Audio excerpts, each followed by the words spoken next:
Shalom, thank you for joining me. I'm going to look at Numbers chapter 20, and the sun is coming up over here, so I may have to watch out how it blinds my eyeball here for a second. I'm sitting in my backyard doing this. All right, chapter 20 is a fascinating chapter because, we had read in Numbers 13 and 14 how the people chose to disbelieve. They rebelled against God by disbelief that God said you could conquer this land, and the people said no, we can't, and so they paid a price.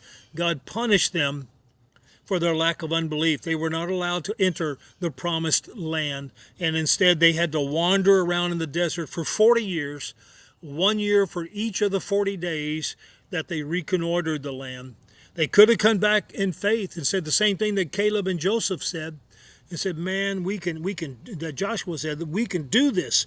But no, the people said, no, we can't do this. And so they disbelieved God, and God did not allow them to enter the promised land because of their unbelief. And now Moses, this is a heartbreak.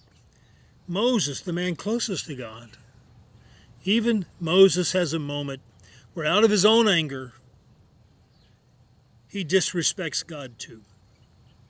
And he also is punished. So let's take a look at chapter 20. Ready? Remember, I'm reading from the complete Jewish Study Bible, so it's a different translation than you might be used to. Okay, the people of Israel, the whole community, entered the Zin desert in the first month, and they stayed in Kadesh. There Miriam died, and there she was buried. Miriam, remember, is Moses, his older sister.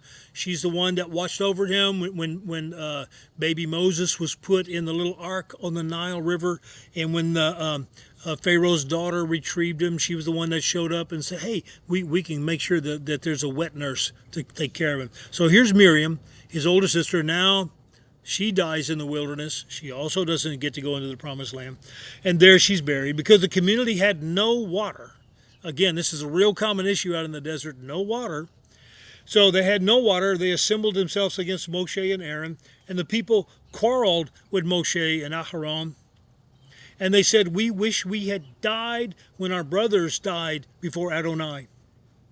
Why did you bring Adonai's community into this desert to die there, we and our livestock? Why did you make us leave Egypt to bring us to this terrible place without seed, figs, grapevines, pomegranates, or even water to drink? Moshe and Aharon left the assembly, went to the entrance of the tent of meeting, and fell on their faces, and the glory of Adonai appeared to them. Again, that's the real common argument that they always have. What'd you bring us out here to die for? We don't have any water. Oh, had we just died, with the others, and oh, we had so much great things in Egypt. Why? And I like that one line, why'd you make us leave Egypt? Really? We made you leave Egypt? No, we didn't. Perhaps you forgot something. But of course, when you're angry and you're gripey and you're complaining, you don't see things clearly. You don't remember things clearly. Oftentimes we get a little filter on our head in our mind, and we just don't remember things accurately. So here they are complaining. And I like this. So Moses and Aaron, they go to the tent of meeting, the tabernacle. Adonai says to Moshe, take the staff, assemble the community, you and Aaron your brother, and before their eyes, pay attention to this statement, tell the rock to produce its water. Tell the rock to produce its water. That's very important. Pay attention to that. You will bring them water out of the rock and thus enable the community and their livestock to drink. Moshe took the staff from the presence of Adonai as he had ordered him. But after Moshe and Aharon had assembled the community in front of the rock, he said to them, listen here, you rebels. Are we supposed to bring you water from this rock? He said to them. Then Moshe raised his hand and hit the rock twice with his staff. Water flowed out in abundance, and the community and their livestock drank. You remember what God said? Tell the rock. But what did Moses do? Look, they were on Moses' last nerve. And so what did he do? He hit the rock twice. But you know what? God brought water out anyway, took care of the people. But watch what happens to Moses, because Moses disrespected God. He didn't tell the rock. He hit the rock in his anger. He stayed out of control, and watch what happens.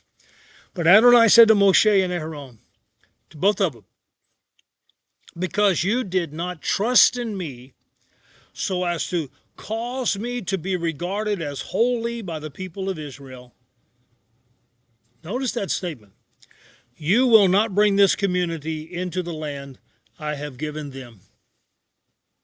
This is Riva spring, disputation spring is what it means in Hebrew, where the people of Israel disputed with Adonai, and he was caused to be regarded as holy by them. Notice that he said to Moses and Aaron, you didn't trust me. I said speak to the rock, but you hit the rock. If you would have spoken to the rock, that would have shown your respect for me, and the people would have had more regard and respect for me as well. You're the leaders. You set the tone. If you disrespect me, how do you think the people will treat me? That's an important lesson for you and me spiritually. You and I, according to the New Testament, we're ambassadors of Christ. We're supposed to represent Jesus. The way you and I present ourselves to other people and the way you and I relate to God in front of other people will set a tone for how other people relate to God as well. Be cautious. That's why oftentimes I'll wear this little beanie on top of my head. It reminds me I walk around carrying God's name. I'm not to take his name in vain, and neither are you. So here is Moses and Aaron, and God said, you didn't respect me. You didn't trust me.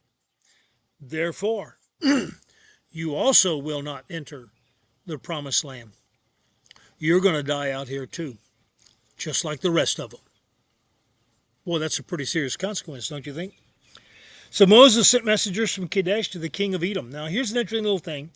Edom is the descendants of Esau.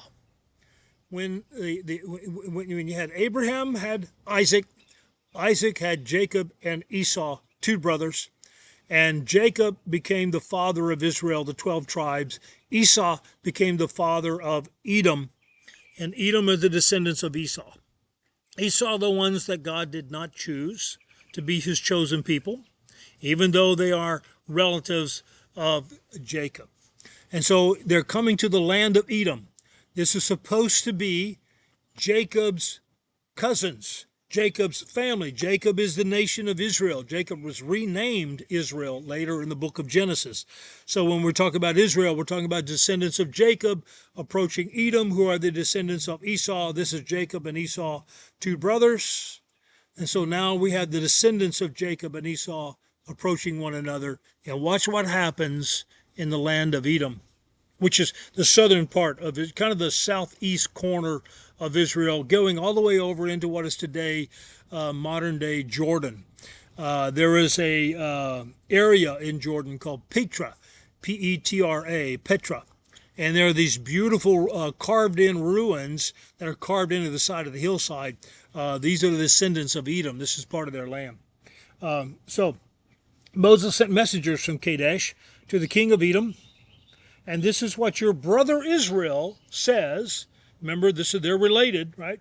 You know all the troubles we've gone through, that our ancestors went down into Egypt. We lived in Egypt a long time, and the Egyptians treated us and our ancestors badly. But when we cried out to Adonai, he heard us, sent an angel, and brought us out of Egypt. Now, here we are in Kadesh, a city on the edge of your territory. Please, let us pass through your land. We will not go through fields or vineyards, and we won't drink any water from the wells. We will go along the king's highway, not turning aside either to the right or to the left until we have left your territory. Now, you may not know about the king's highway, but in those days in Israel, there were three roads that went north to south. The king's highway was on the eastern side of the River Jordan. That's a north-south river, and that would be in the land today of Syria and Jordan. So that's where they were, and going into the northern western part of Saudi Arabia. So that would be where the King's Highway went. It went east of the Jordan. There was a mountain road which went over the highlands, and that was to the west of Jordan, and that passed through Jerusalem and going that way. And then there was what's called the city along the highway along the sea, and that hugged the coastline of the Mediterranean and the coastal area of Israel. So there's three roads that went north-south. They're talking about the King's Highway, so that tells you which part of the Jordan River they're on.